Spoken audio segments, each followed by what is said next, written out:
Juste avant l'arrivée, juste avant la victoire, entre ombre et lumière, Yves Parly en termine avec la route du Rhum.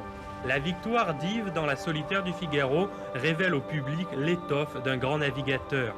Je m'appelle Yves Parlier, j'ai un passé d'ingénieur en matériaux composites, de créateur d'entreprise, mais surtout de navigateur, et je me suis beaucoup intéressé aux innovations, avec notamment un premier mât en fibre de carbone et puis ensuite un bateau Aquitaine Innovation qui travaillait à la fois sur les matériaux composites mais aussi sur l'électronique informatique au service de la gestion de l'énergie, du pilotage automatique.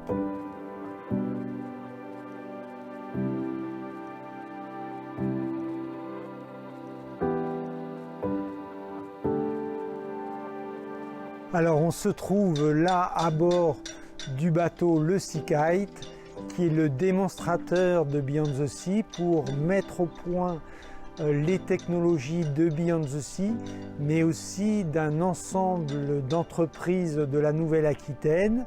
Je pense particulièrement donc à Arkema, je pense à Herma Électronique et Herma Énergie, je pense à ADV Propulse, qui vont nous permettre d'être totalement autonomes en énergie et de n'émettre absolument aucun CO2 sur ce bateau.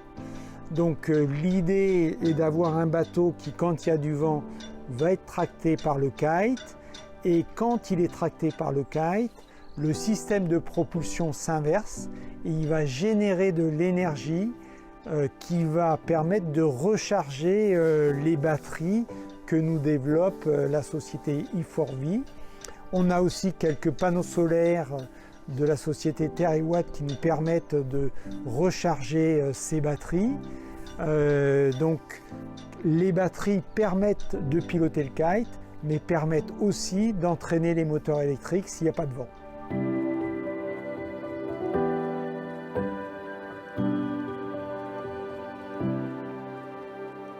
Alors Beyond the Sea aujourd'hui, c'est plus qu'un projet, c'est une entreprise. On développe la traction de navires de toute taille par kite, donc un kite comme les ailes de kitesurf mais en beaucoup plus grande dimension.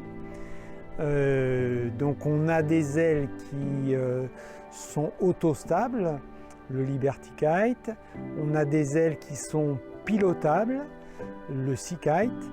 Et donc c'est adapté le Liberty Kite pour des bateaux de plutôt petite taille, entre 4 et 25 mètres on va dire aujourd'hui. On a des ailes de 10, 20 et 40 mètres carrés. Donc ça peut servir pour les voiliers en cas de dématage, comme par exemple pendant le Vendée Globe. Il y avait 12 coureurs du Vendée Globe qui avaient pris le Liberty Kite en sécurité. Ça peut servir bien sûr pour des bateaux à moteur qui partent au large et qui peuvent se retrouver en difficulté en cas de panne moteur ou panne d'essence. Ça leur permet de se rapprocher des côtes. Ça permet aussi à des bateaux à moteur qui veulent faire de la longue distance, le tour du monde par exemple, ou la traversée atlantique, qui n'auraient pas l'autonomie de traverser avec que de l'énergie fossile, d'embarquer un système qui va leur permettre d'aller doucement, mais pendant très longtemps. C'est ça l'avantage du kite sur un bateau à moteur. On va à petite vitesse, mais on transforme un bateau qui est à la dérive, en panne, qui va pouvoir avancer à, selon la coque du bateau, 3-4 nœuds, et en plus de pouvoir être dirigé.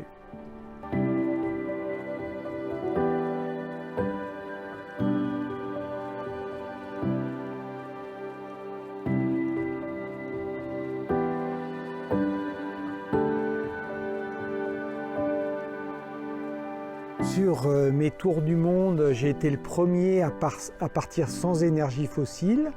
Et sur un tour du monde, on est très économe. et on est sur notre petit bateau.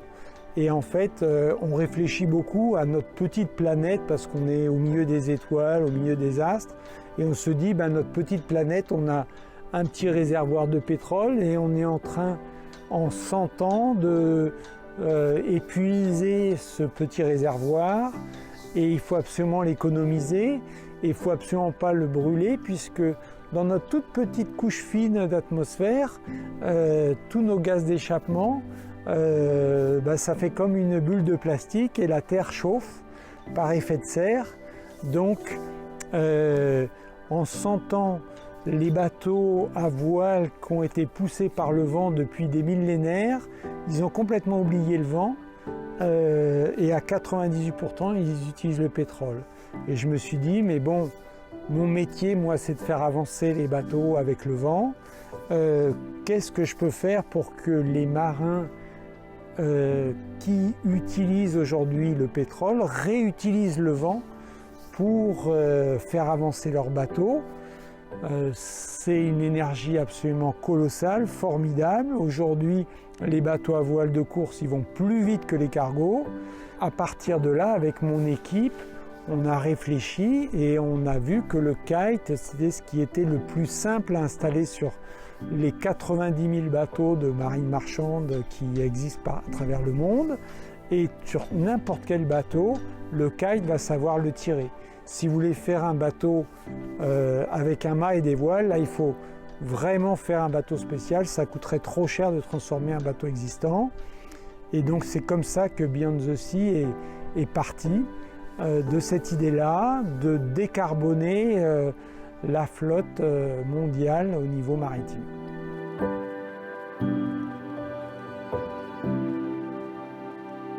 Donc dans l'équipe, Antoine il va s'occuper de tout ce qui est mécatronique, donc l'électronique et la commande, le contrôle-commande du kite, donc c'est vraiment un truc très très important.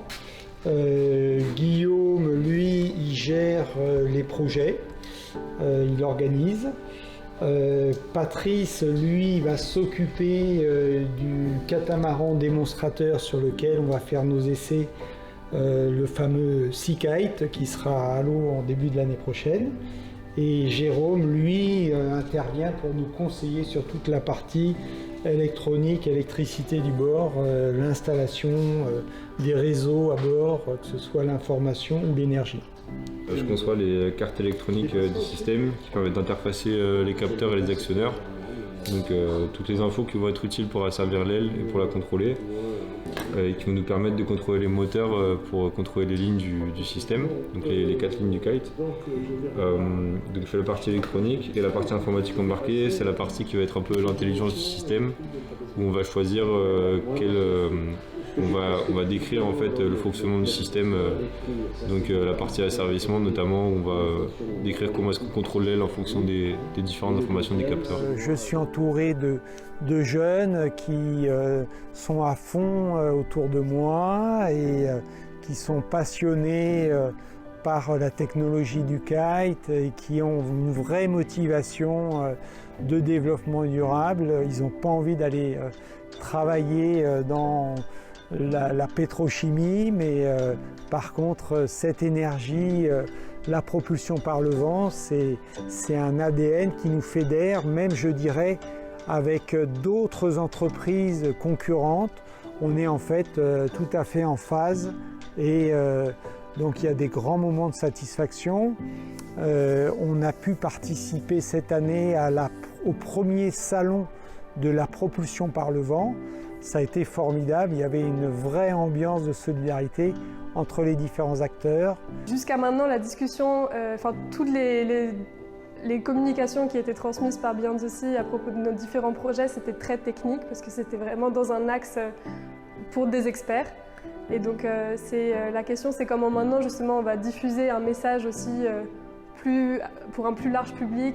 Et donc on réfléchit à différents moyens de transmettre ce message-là et donc à travers justement changer notre image de marque qui est pour l'instant très sérieuse et très technique, mais on propose une innovation durable qui va impacter les gens sur le long terme. Donc la question c'est comment on transmet ce message-là.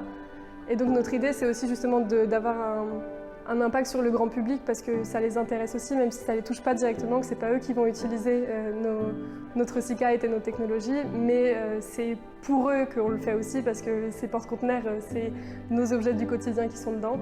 Rendre la traction des navires par kite, c'est un sujet complexe qui demande un ensemble de métiers, que ce soit les gens qui conçoivent le kite, les gens qui calculent le kite, les gens qui s'occupent de tout ce qui est cordage, ligne, les gens qui s'occupent de la mécanique, les gens qui s'occupent de l'électronique, les gens qui s'occupent de l'informatique, du contrôle-commande. Et comme toute entreprise, il faut aussi des commerciaux, il faut des gens qui s'occupent de toutes les autres problématiques de l'entreprise. Donc tout ça, c'est long à mettre en place, et sachant qu'il faut que le système soit au point avant de le commercialiser. Donc il y a beaucoup d'investissements en amont avant de pouvoir faire une entreprise classique qui va commercialiser les systèmes, et il faudra de toute façon continuer à énormément investir dans la recherche et développement pour améliorer le système et le rendre de plus en plus performant. 3h25, heure locale ce matin, devant Pointe-à-Pitre, le feu de joie de Parlier, au cœur de la nuit guadeloupéenne, 3e au classement général et 1er des monocoques. J'ai fait plusieurs compétitions course au large avec pas mal de victoires. Je crois que j'ai gagné 6 transatlantiques en solitaire. J'ai gagné la solitaire du Figaro et pas mal de courses.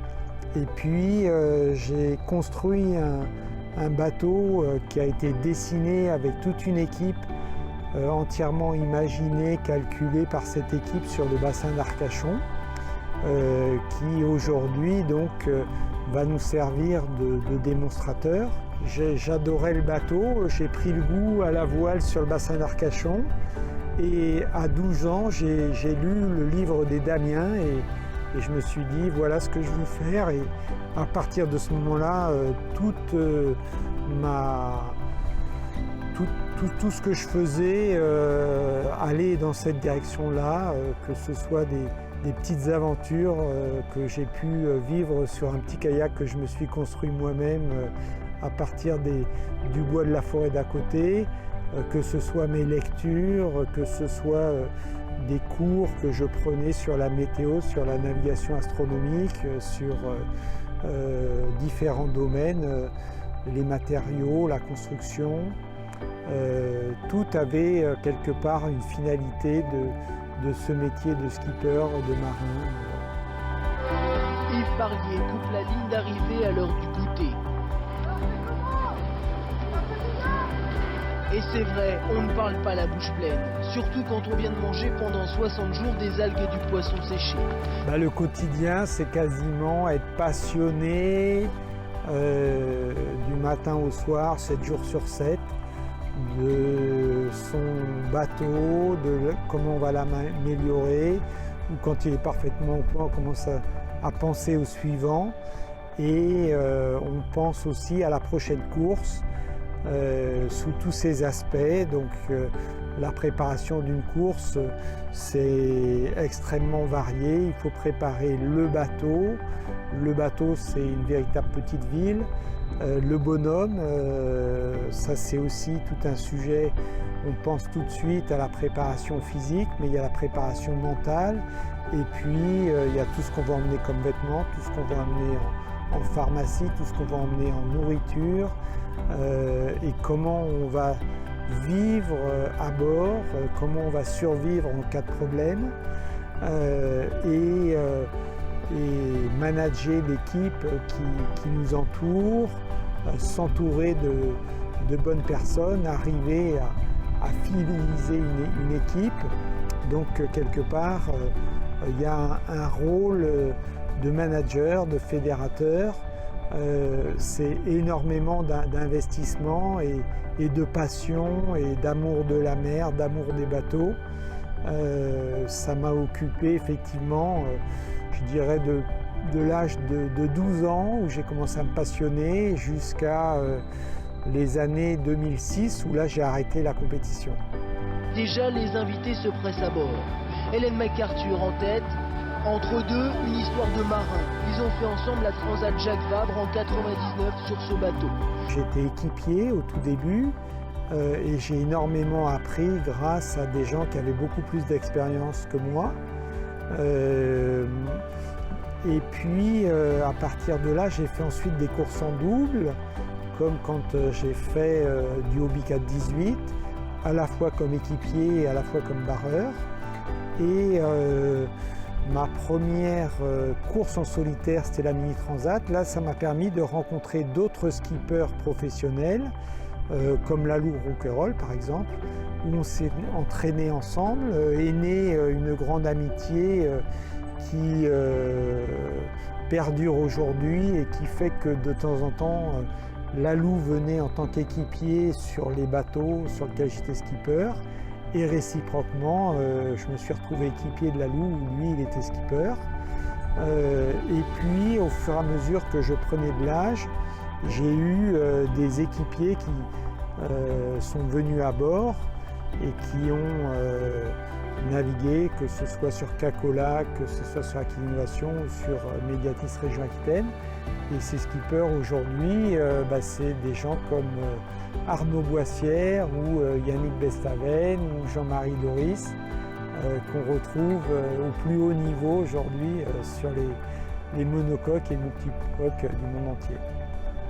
Mardi dernier, 15h, dans le golfe de Gascogne, à bord du Cacolac d'Aquitaine d'Yves Parlier. À cet instant, Vandenay et Poupon savent déjà qu'il leur faudra faire demi-tour, mais la tempête va aussi avoir raison du voilier d'Yves Parlier. J'étais très bien placé dans ce Vendée Globe et c'était pour moi l'aboutissement de 10 ans de préparation. Et d'un seul coup, le mât s'écroule en pleine nuit alors que je suis en train de réparer mon pilote automatique à l'arrière du bateau. C'est mon 3e Vendée Globe et là mes rêves de victoire s'écroulent et je suis au milieu d'une mer un peu déchaînée. Il y a eu depuis 3 jours, c'était un peu la tempête et du coup j'ai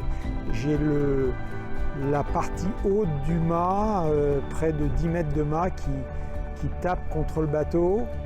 Le bateau c'est un vrai chantier et il faut réagir très vite avant qu'il y ait plus de dégâts. Il y a un morceau de mât qui pilonne le pont, qui est suspendu au bout de mât qui reste. Donc d'un seul coup c'est un peu le chantier de l'apocalypse. Le plus mémorable, peut-être je vais vous raconter l'histoire de mon premier Vendée Globe sur Cacolac d'Aquitaine où là j'avais eu des problèmes quand je suis reparti en pleine tempête des Sables d'Olonne et le fond de mon bateau s'est cassé ça tenait pendant tout le Vendée Globe, ça a tenu et j'ai renforcé, mais arrivé à la remontée dans les alizés du nord-est, le fond du bateau s'est vraiment cassé complètement. Là, il y a eu une voie d'eau énorme et tout l'avant du bateau s'est retrouvé inondé. Et j'ai dû donc reculer tous mes poids à l'extérieur, à l'arrière. Et pendant ce temps-là, il y a eu un rorqual, une baleine de 20 mètres de long, qui a suivi le bateau. Le bateau a avancé doucement, mais la baleine m'a suivi pendant 48 heures. À un moment donné, j'ai plongé pour aller voir sous le bateau comment ça se passait pour imaginer une réparation. Et la baleine regardait là comme le Saint-Bernard des mers. Et quand j'ai eu réparé, ce rorqual est acquitté, mais pendant 48 heures, il m'a tenu compagnie comme c'était un soutien psychologique formidable. Parlier, dans la catégorie des monocoques, c'est le roi de la jungle. C'est le Tarzan des mers qui a remporté les 5 courses transatlantiques auxquelles il a participé. Parlier vainqueur, n'oublie pas Gauthier, son second. Un second qui a terminé tout près du premier, jusqu'au bout. Le premier a eu peur du second. Je navigue encore et j'espère naviguer bientôt à nouveau sur mon catamaran avec les ailes de kite. On prévoit de faire une double trace atlantique en 2003 avec ce bateau. Donc là, ça va être un challenge énorme avec nos systèmes de kite de traction. Donc pour nous, ça va être un grand pas en avant sur la maîtrise de ces voiles-là. Donc on prépare ça tous les jours aujourd'hui. Alors la course au large me manque, bien évidemment. C'est quelque chose qui m'a permis d'énormément avancer toute ma carrière et c'est un formidable moteur pour motiver une équipe. Aujourd'hui, je suis motivé plus par la limitation des émissions de gaz à effet de serre avec une caisse de résonance énorme qui est l'ensemble des bateaux à moteur au niveau mondial qui ont un impact de près de 4% sur ces émissions où là, la démarche que j'ai menée sur toutes mes compétitions me sert énormément. Donc j'aurais aimé continuer dans la compétition, mais forcément il y a des choix à faire. Et aujourd'hui, je vais allier le plaisir de naviguer pour quelque part une nécessité environnementale planétaire. Si je devais changer une chose dans la course au large, je supprimerais tout ce qui est énergie fossile et je demanderais aux coureurs, à chaque coureur, de relever un challenge environnemental, de relever un challenge qui soit autre que le défi sportif pour donner plus de sens à cette formidable capacité d'innovation qu'ont les marins et les coureurs.